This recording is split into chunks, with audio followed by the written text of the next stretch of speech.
Lleve esto acá. Buenos días, hermanos. Que Dios los bendiga. Para mí es un placer enorme estar aquí una vez más. Que Dios bendiga a Toño y a Anabel que nos acompañan esta mañana. Ayer cumplimos con Kenia 42 años de casados. Así que recuerden felicitarla, que aguante, ¿ah? Y sí quisiera decirles que 42 años implican muchas circunstancias y entre ellas algunas difíciles y duras en la vida. Pero sí les digo algo, creo que mucho más difíciles que las circunstancias externas son las internas. Cuando Dios trabaja en la dureza del corazón, cambiándolo y enseñándonos a amar como Él ama, a llegar a conocer y entender ese amor sacrificial. Yo doy gracias a Dios por todo ese trabajo que ha ido haciendo en nuestros corazones. Ha sido un trabajo duro, largo, pero vale la pena. Y yo los invito a que se atrevan en sus matrimonios y en sus vidas a dejar que Dios lo haga, porque de verdad lo hace muy bien. Bien, vamos a compartir la palabra de hoy. El tema para esta charla es Abba Padre. El domingo pasado estuvimos recordando la resurrección de Cristo, la resurrección de Jesús, y ahora quisiera que analicemos los eventos previos de la vida de Jesús mientras caminaba hacia la cruz y a su consecuente resurrección. Y vamos a hacerlo a través del Evangelio de Juan. Y quiero pedirle que empecemos leyendo Juan 13:1. Yo lo voy a poner aquí en pantalla. Los que quieran pueden seguirlo con sus Biblias. Dice así: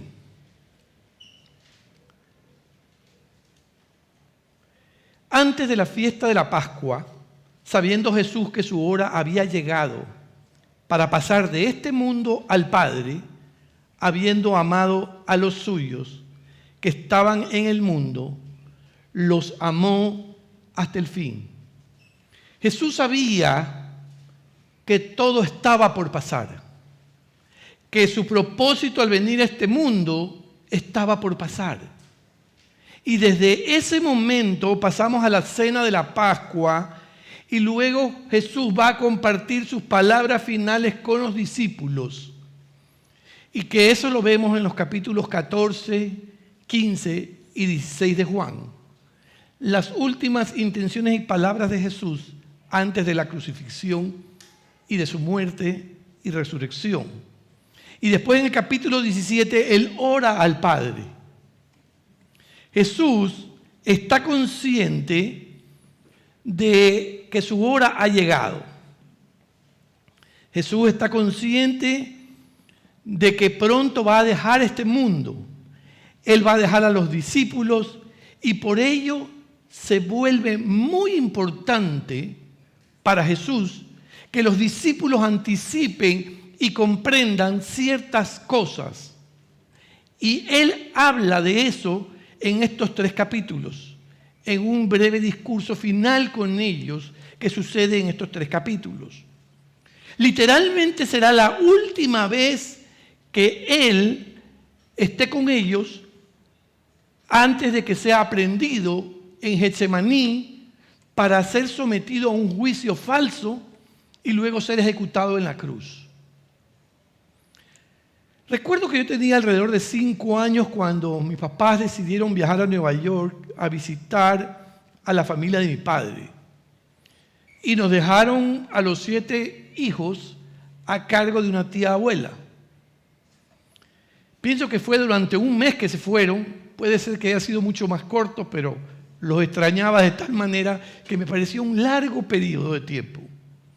Pero lo que les quería contar es que antes de viajar, antes de partir, cuando estaban listos a irse, nos reunieron a todos los hijos y nos hicieron las recomendaciones más importantes sobre lo que debíamos hacer y deberíamos recordar para que todo estuviera bien durante su ausencia. Al igual que con mis papás, Jesús está por partir. Eso lo sabe Jesús, sabe que está por pasar, sabe todo lo que viene, entonces comparte con los discípulos, son las cosas más importantes que ellos deben saber y que debemos nosotros saber para que anticipen y capten sus discípulos y nosotros anticipemos y captemos también. Y aunque habla de varias cosas diferentes, hay dos cosas principales que son como los pilares fundamentales sobre todo lo que él habla. Y las dos cosas de este discurso se refieren a relaciones. Y estas relaciones son que a través de su sacrificio Jesús nos iba a traer a nosotros al Padre. Y la otra es que Jesús nos iba a traer a nosotros al Espíritu Santo.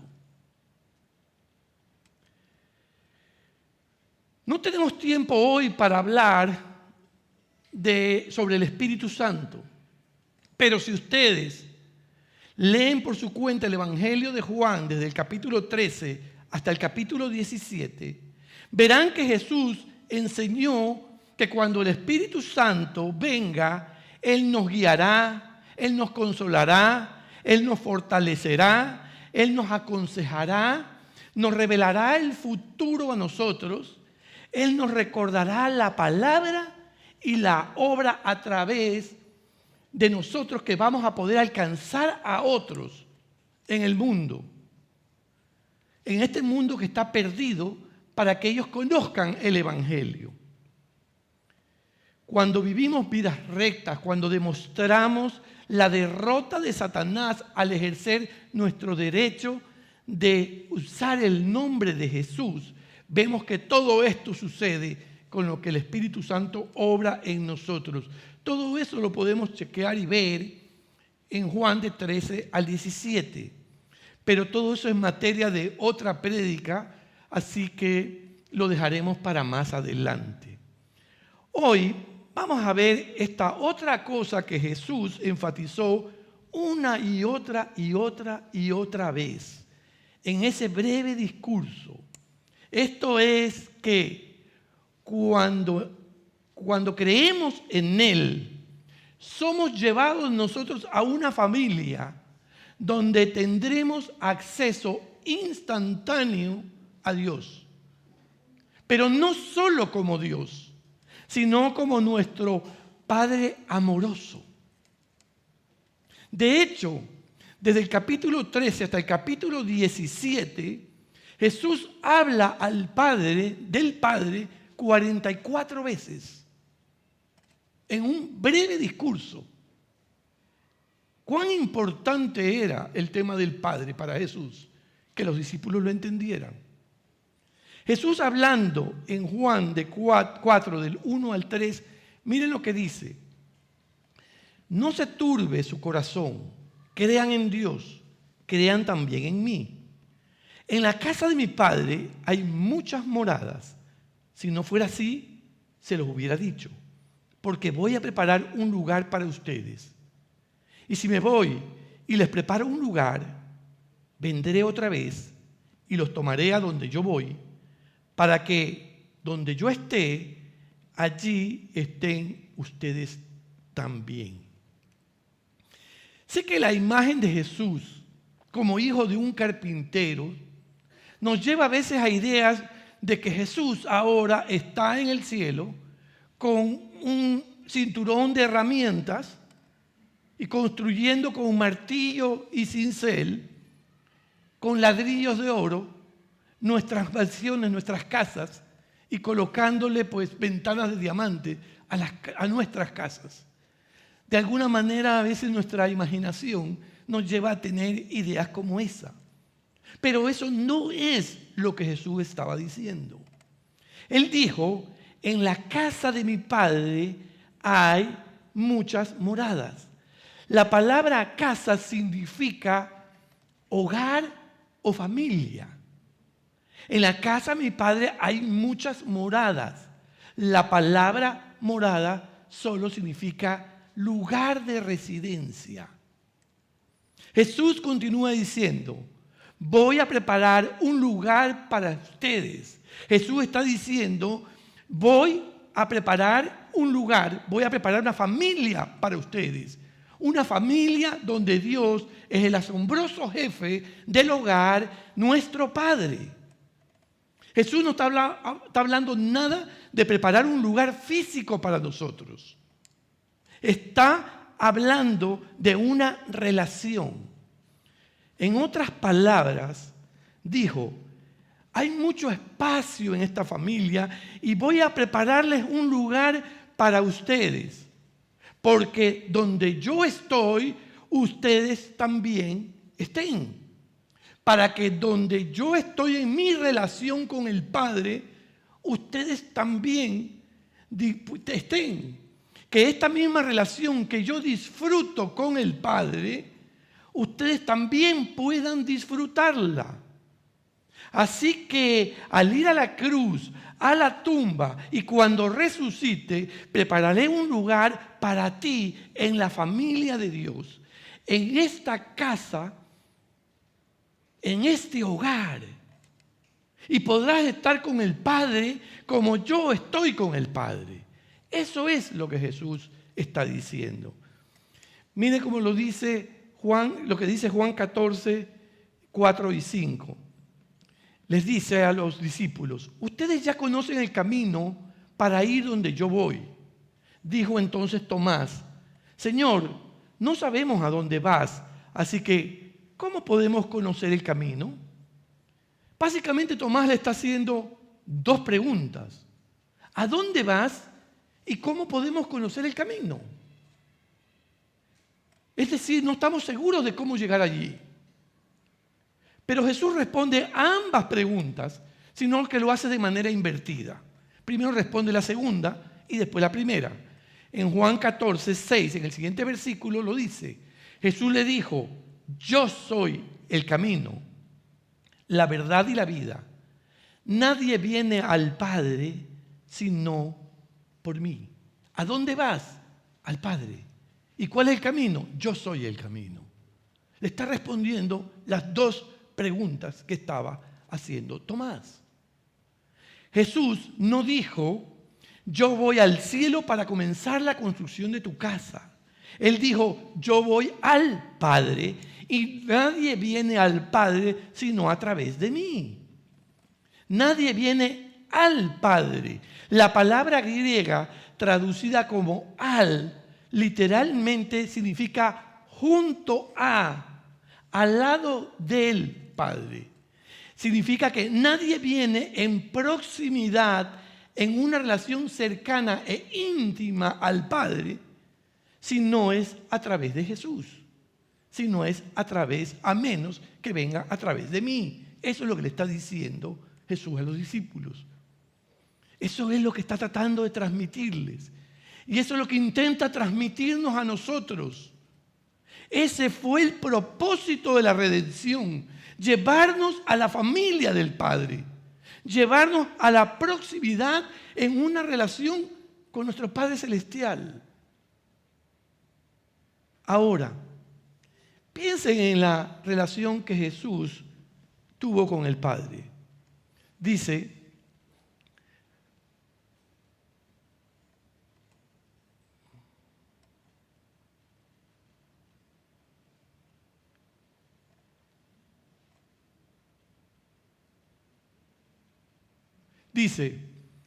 tomó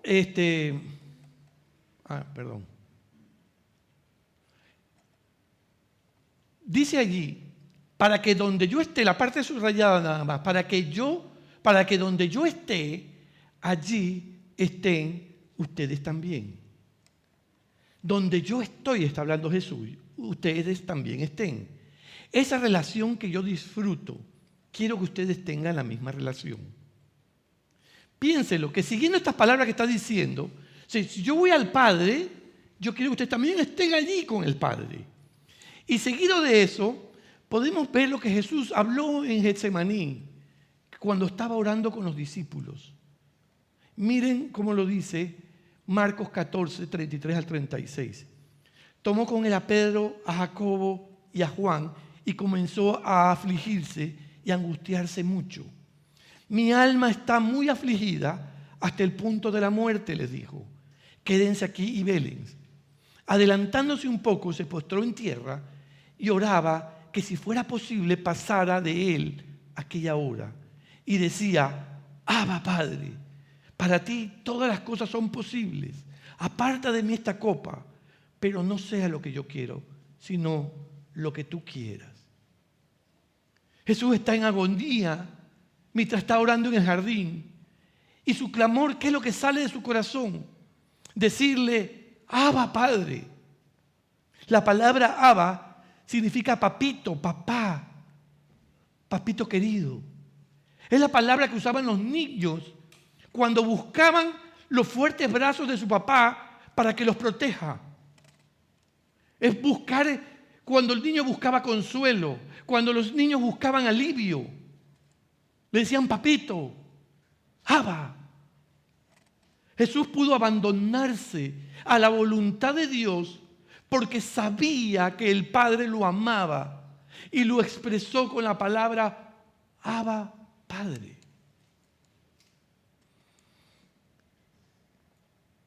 El diccionario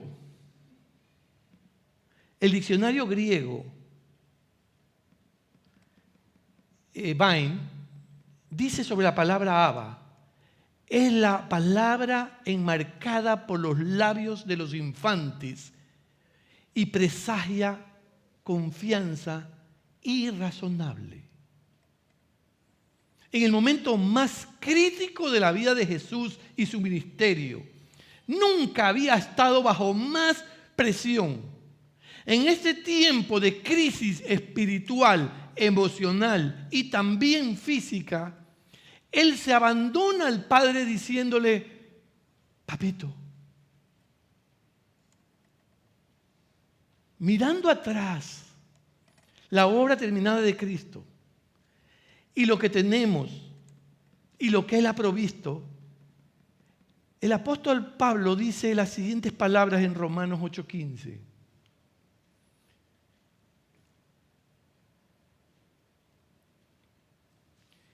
Y ustedes no recibieron un espíritu que de nuevo los esclavice al miedo, sino el espíritu que los adopta como hijos y les permite clamar: Abba, Padre, papito. Porque Jesús dijo: para que donde yo esté, allí estén ustedes también. Más que hablarnos de un lugar a donde llevarnos, está hablando de una posición, de una relación de familia, una relación de padre e hijo. En los siguientes versos, en Juan 14, del 9 al 11, mire cómo continúa. Pero Felipe, ¿tanto tiempo llevo ya entre ustedes y todavía no me conoces? El que me ha visto a mí, ha visto al Padre. ¿Cómo puedes decirme: muéstranos al Padre? ¿Acaso no crees que yo estoy en el Padre y que el Padre está en mí? Las palabras que yo les comunico no las hablo como cosa mía, sino que es el Padre que está en mí el que realiza sus obras. Créanme cuando les digo que yo estoy en el Padre y que el Padre está en mí, o al menos créanme por las obras mismas. Jesús dijo: si me conocieran, también conocerían a mi Padre. Y si me han visto a mí, han visto al Padre. La misericordia y compasión que vemos desplegada en la vida y en el ministerio de Jesús es exacta expresión y representación del corazón del Padre. Y vemos esto, una imagen mucho más clara al avanzar. Mire cómo dice Juan 15, 1 y 2. Dice, yo soy la vid verdadera y mi Padre es el labrador. Toda rama que en mí no da fruto, la corta. Pero toda rama que da fruto, la poda para que dé más fruto todavía. Saben, muchas veces en el pasado, al leer esto realmente me daba temor. Porque pensaba que Dios me iba a botar si en algún momento yo no era fructífero. Realmente suena amenazante. Toda rama que en mí no da fruto, la corta. Pero de hecho, la palabra griega es un verbo traducido a cortar o quitar, pero el significado de esta palabra está más relacionado con levantar o elevar, especialmente cuando se habla de viñedos. Es levantar o elevar. Cuando vas a un viñedo, vas a encontrar que si hay una rama que está caída y se está arrastrando por el suelo, esta atrae moho, atrae insectos, atrae hongos, además de no recibir adecuadamente los rayos del sol y no tener la circulación de aire necesaria, lo que la hace no la hace adecuadamente fructífera. Entonces, lo que hace el labrador es levantar esa rama, construir una pérgola, un vallado de madera o una tira larga de madera a lo largo del viñedo, donde él amarra la rama que está caída y la levanta y la amarra a esta estructura de madera para que se mantenga y se sostenga elevada, para que esté enrejado y esto la sostenga durante todo este tiempo, levantando de la tierra donde tiene todas esas cosas que allí no le permiten fructificar. De hecho, la Biblia, la Pasión, que es una Biblia, está en inglés, pero traducida al español, lo hace muy bien este versículo. Y miren lo que dice: yo soy una verdadera vid que brota, y el labrador que cuida la vid es mi Padre. Él cuida las ramas conectadas conmigo, levantando y apuntalando las ramas infructuosas y podando cada rama fructífera para producir una mayor cosecha. Para un mejor ejemplo, al final del capítulo 13 tenemos que Pedro se jacta y dice: Señor, aunque tenga que morir contigo, nunca te desampararé. Estoy con todo, Jesús. Y él estaba entusiasmado. Él decía: no, yo lo puedo. Jesús le contesta a Pedro: escucha, antes de que el gallo cante, vas a negarme 3 veces que no me conoces. Por supuesto sabemos la historia, que sucedió exactamente así. Pedro terminó revolcándose en la suciedad de su pecado y el remordimiento. Y yo pregunto, ¿Dios lo abandonó? ¿Dios se lo llevó? No. Él lo levantó y lo restauró hasta fructificar. Si te revuelcas de la suciedad del remordimiento, la vergüenza y el pecado, Dios quiere levantarte. Él quiere restaurarte y que vuelvas a dar fruto. Él no ha terminado contigo. El Padre no se ha dado por vencido contigo. Él te ama.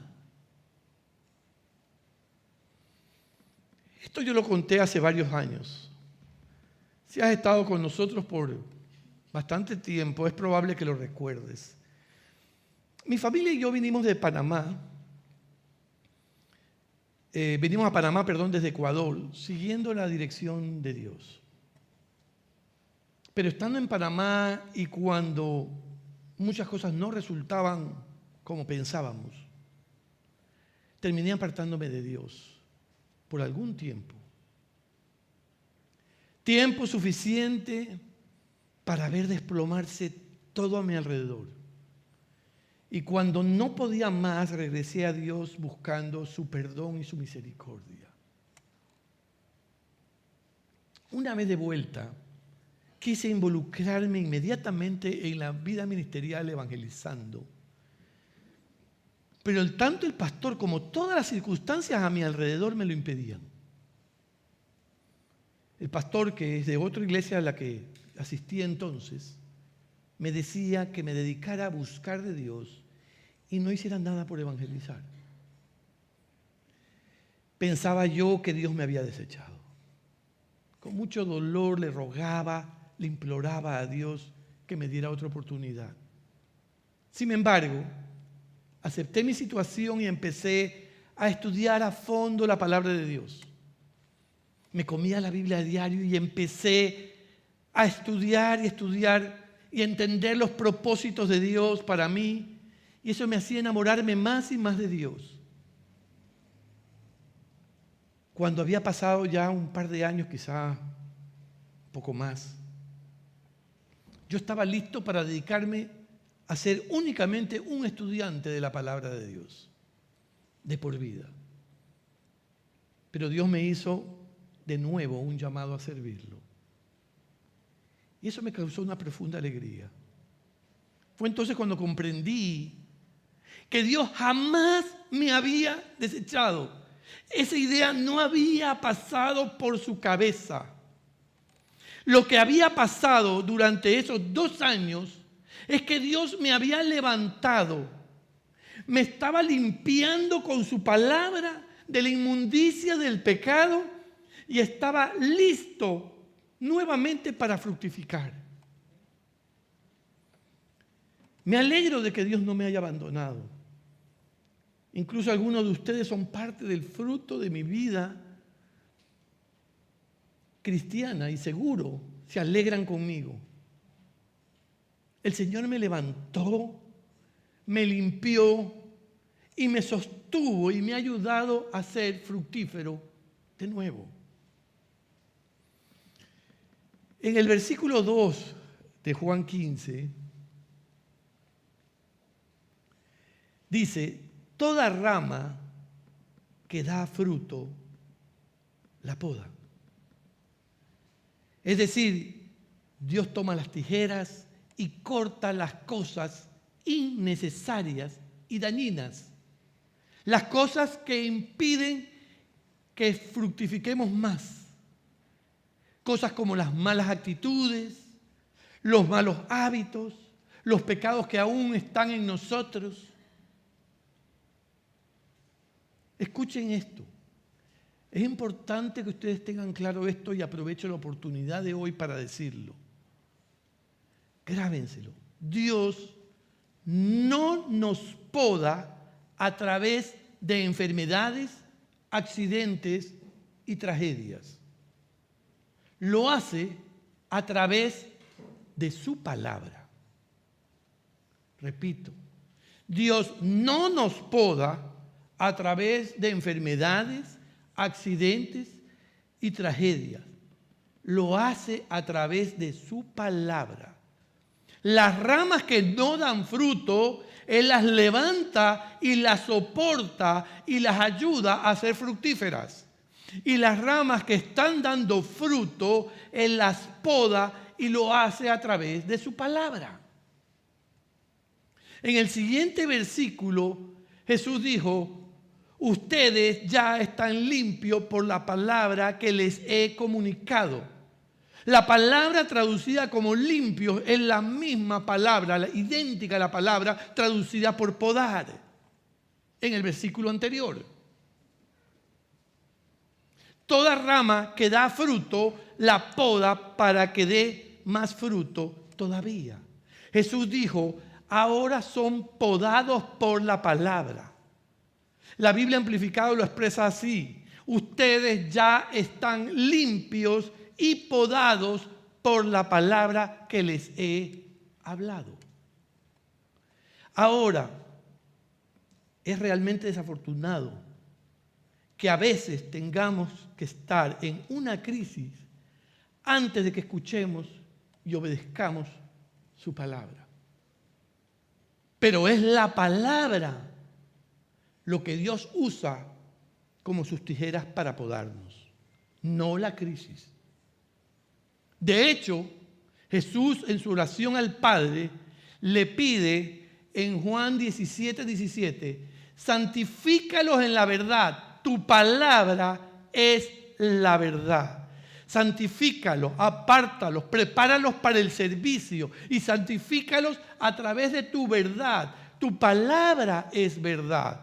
Él nos prepara y nos santifica y nos alista a través de su palabra, no a través de la crisis. La crisis no santifica y prepara, la palabra sí. Y esto es importante porque conozco a muchas personas y tal vez tú conozcas a algunas que están llenas de amargura, llenas de resentimiento contra Dios y contra la vida a causa de las tragedias.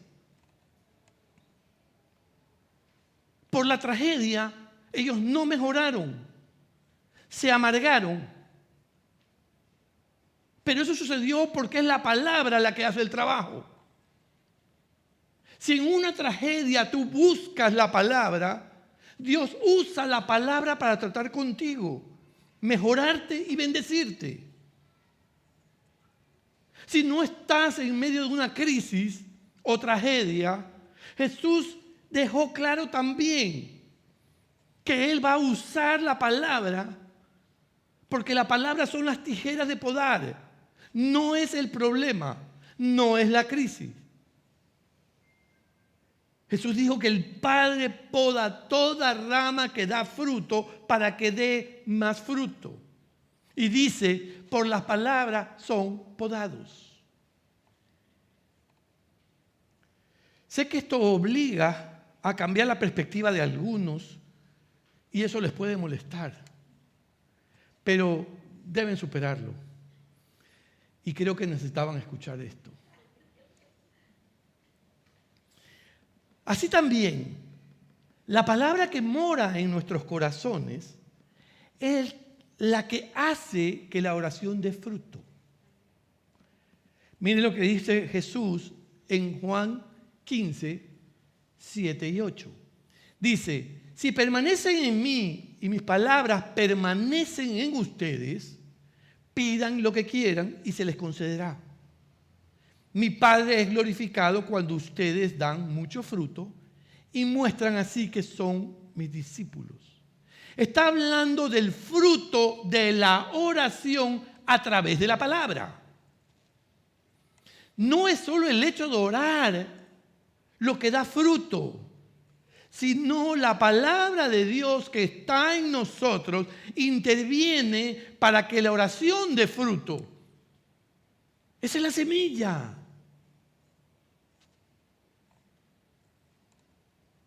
Juan 15, 16 dice, no me escogieron ustedes a mí, sino que yo los escogí a ustedes y los comisioné para que vayan y den fruto. Un fruto que perdure. Así el Padre les dará todo lo que pidan en mi nombre. Y unos versículos más adelante, miren lo que dice en el 23. Juan 16, 23. En aquel día ya no me preguntarán nada. Ciertamente les aseguro que mi Padre les dará todo lo que pidan en mi nombre. En aquel día, repitan, en aquel día. ¿A qué día se refiere? Al día de la salvación, el día en que se convierten en miembros de la casa de Dios, el día que ustedes se convierten en familia con un lugar en la mesa. Pueden ir directamente al Padre ustedes mismos. Eso es lo que les está diciendo. Recuerdo cuando era niño, almorzaba en casa. En esa época existían 2 jornadas de estudio, una en la mañana y una en la tarde, una diurna y una vespertina. Eso puede sonarles raro a los muchachos hoy, pero así era. Íbamos 2 veces a la escuela por día. Nosotros éramos una familia de 9 que almorzábamos juntos en la casa, todos en la mesa, todos los días. Y cuando necesitaba o quería pedir algo, imagínense una familia con 7 hijos, tener oportunidad de hablar no era fácil. Así que la oportunidad para pedirle algo a mi papá estaba en la mesa. Y eso era un buen momento, así que yo le decía, papi, va a empezar el equipo de fútbol en la escuela y necesito dinero para el uniforme. Yo no le decía a mi hermano mayor, a Álvaro, Álvaro, dile a papá que necesito dinero para comprar un uniforme de fútbol. Esto sería extraño estando los dos en la misma mesa.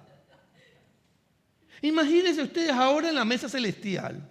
A la cabecera está el Dios Padre, a su derecha está el Hijo Jesucristo, y todos sentados a la mesa. Y yo necesito pedirle algo a Dios Padre. Y le digo a Jesús, ¿le puedes pedir a Abba, a mi papi, que necesito un trabajo, o que porque necesito mantenerme, o que necesito que me sane de esta enfermedad? Cuando yo puedo decirle directamente, Abba, papi, papito querido, necesito un trabajo, concédeme la sanidad. De hecho, escuchen lo desafiante que se pone Jesús en el siguiente versículo. En Juan 16, del 24 al 27, les dice, hasta ahora no han pedido nada en mi nombre.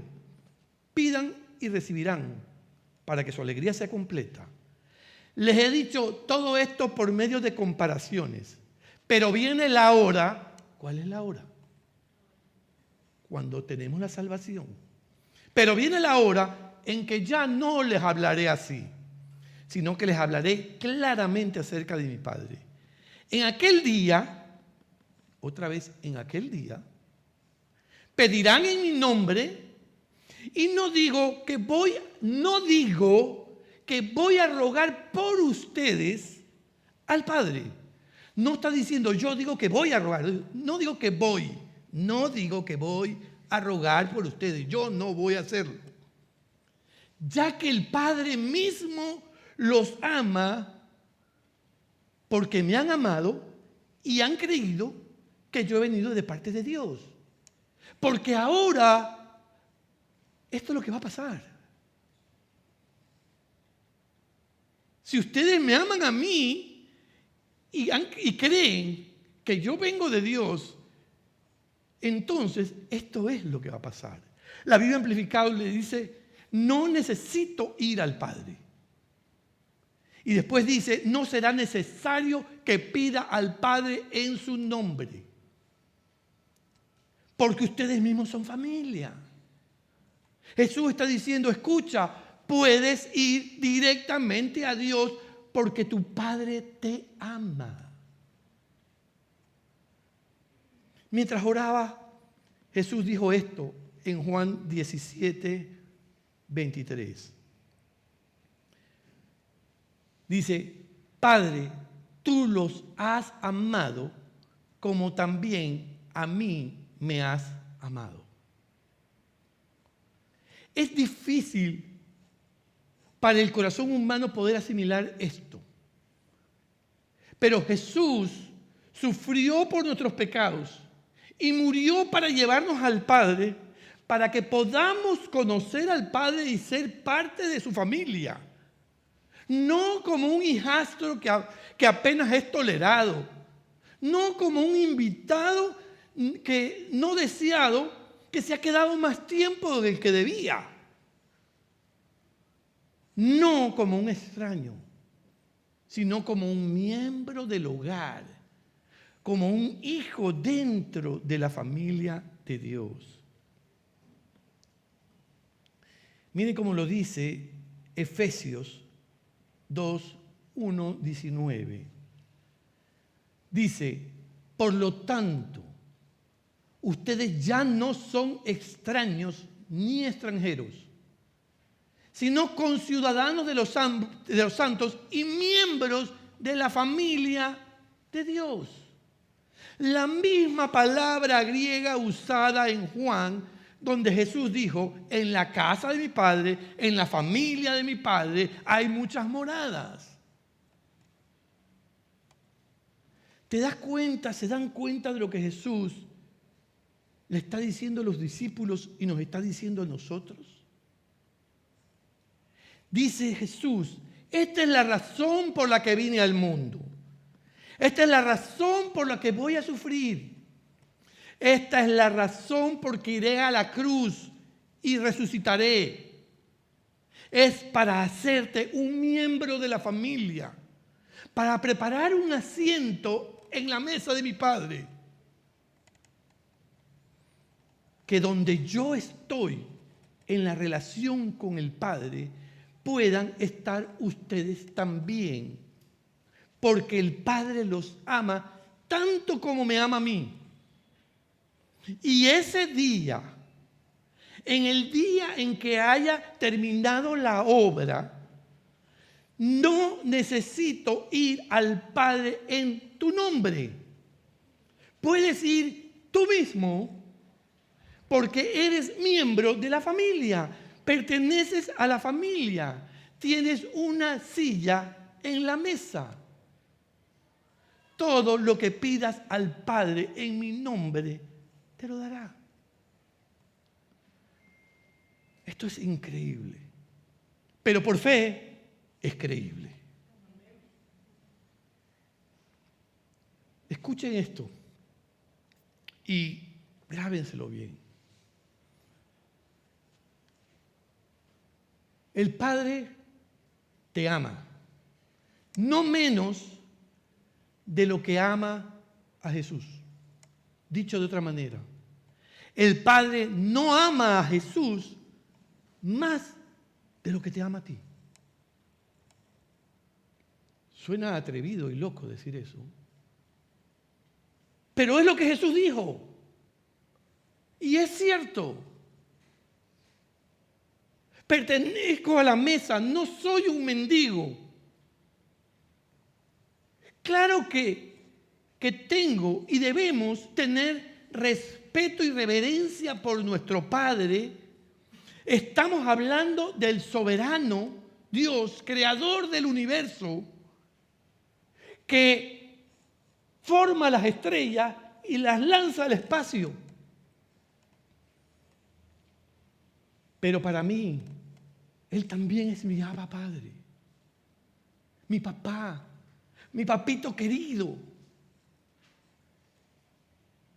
Y puedo abandonarme en completa confianza a Él.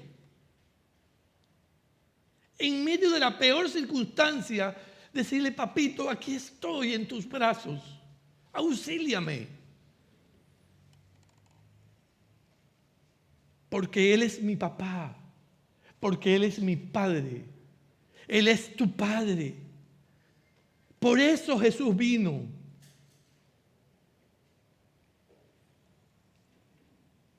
Ahora, todo esto es en nombre de Jesús. Y Jesús lo repite reiteradamente. No puede ser de otra manera. Él es el camino y no hay otro camino. Si no has aceptado el sacrificio de Cristo en la cruz como propio y no has aceptado a Jesucristo como tu Salvador y Señor, tengo que decírtelo, pero no eres un hijo de Dios. Eres una criatura de Dios, creado por Dios.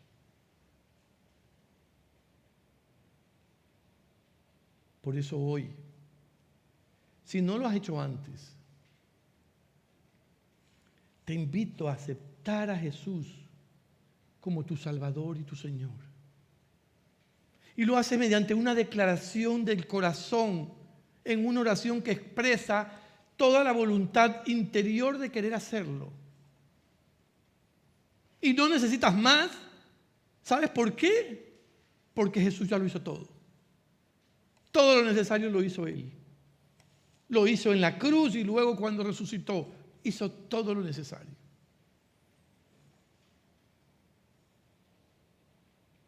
Así que si hay alguien que no lo ha hecho y lo quiere hacer, hoy lo invito a ponerse de pie y a orar juntos para hacerlo. Si hay alguien aquí que no lo ha hecho antes, No se pierda la oportunidad de venir y hacerlo hoy. Puede ponerse de pie ahora. Y aquellas personas que nos están viendo a través de la red, que quieran hacerlo, pueden ponerse de pie también y hacer esta oración.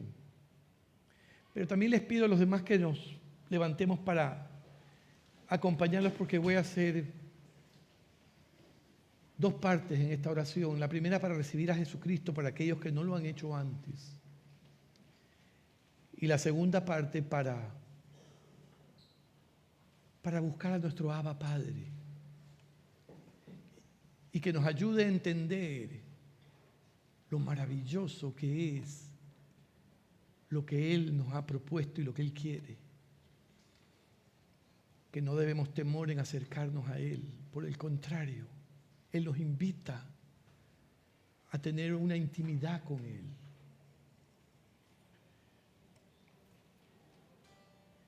Si tú lo haces por primera vez, esta oración para aceptar a Cristo, habla desde tu corazón y repite conmigo estas palabras. Señor Jesús,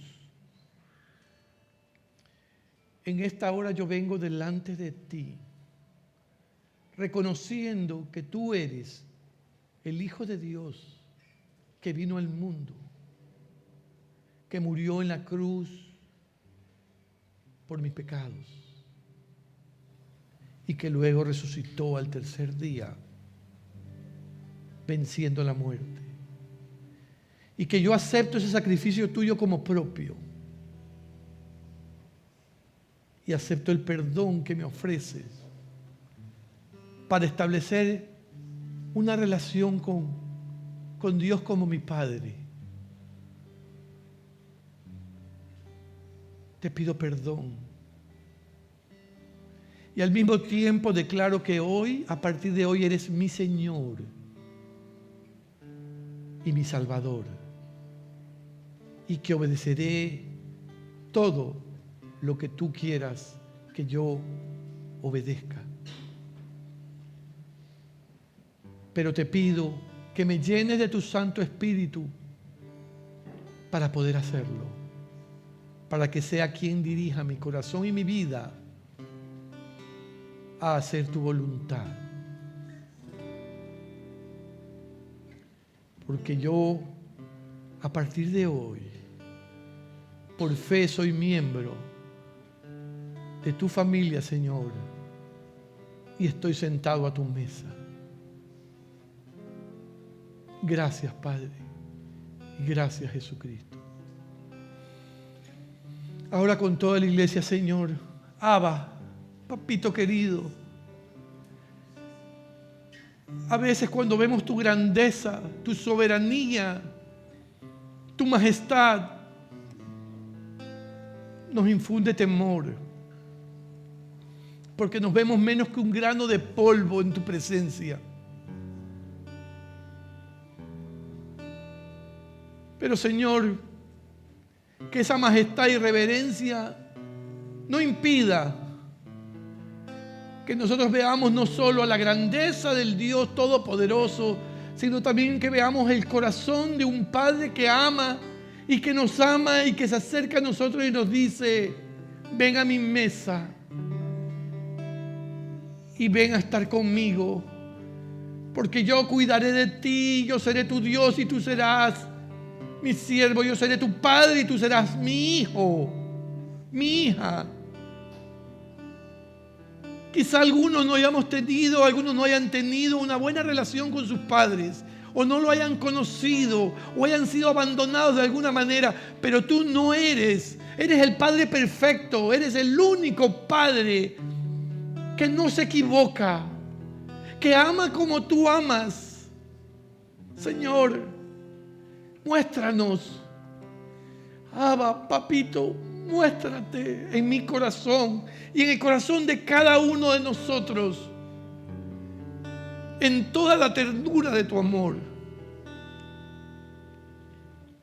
Señor, que nosotros nos acerquemos sea en circunstancias difíciles o en las circunstancias diarias cuando no hay problema, vayamos a tu mesa, estemos en tu presencia todo el tiempo para adorarte, para alabarte, para glorificarte, para compartir contigo, para seguir los propósitos que tú nos muestres. Que tu palabra sea limpiándonos cada día. Tu palabra sea obrando en nuestro corazón hasta el día que nuestros ojos te puedan ver y caigamos postrados delante de tanta majestad y de tanta belleza, pero tu amor nos levante y nos sostenga por la eternidad. Gracias, papá. Gracias, Señor. En el nombre de Jesús. Amén. Señor Jesús,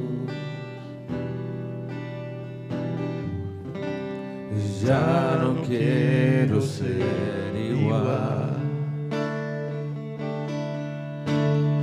Renuévame, Señor Jesús.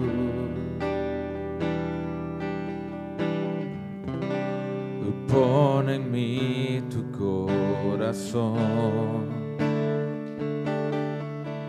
porque todo lo que hay dentro de mí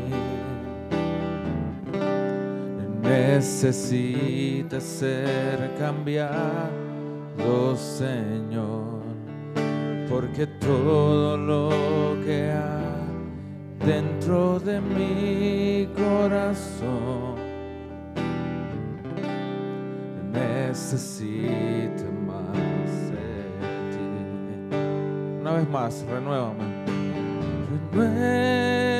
Renuévame, Señor Jesús. Ya no quiero ser igual. Renuévame, Señor Jesús, y pon en mí tu corazón, porque todo lo que hay dentro de mí necesita ser cambiado, Señor, porque todo lo que hay dentro de mí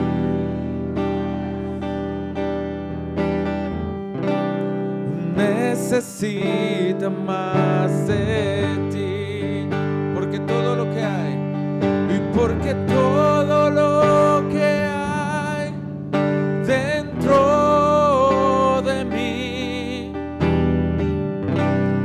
necesita ser cambiado, Señor, porque todo lo que hay dentro de mí